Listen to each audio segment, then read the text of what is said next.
যারা এখন 1440 বছর পরে মনে করে যে এগুলো নতুন নতুন শেষ জামানের আলোচনা বয়ান, এরা দাজ্জালের মতো এক চোখে অন্ধ। কার মতো অন্ধ? দাজ্জাল এক চোখে অন্ধ। শুধু বাহ্যিক চোখেই দাজ্জাল অন্ধ নয়, ভিতরের চোখ দিয়েও দাজ্জাল অন্ধ। একটা সভ্যতা যদি ভিতরের চোখ থেকে অন্ধ না হয়, সে কি হসপিটালে বোম মারতে পারে?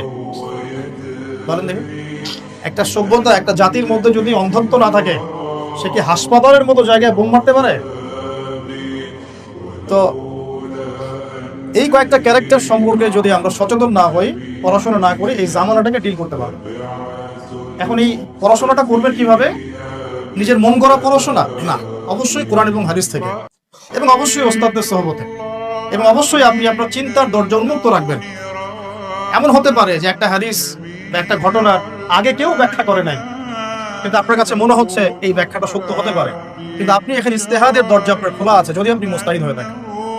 যদি মুস্তাহিদ না হই, তাহলে আমার দরজা বন্ধ।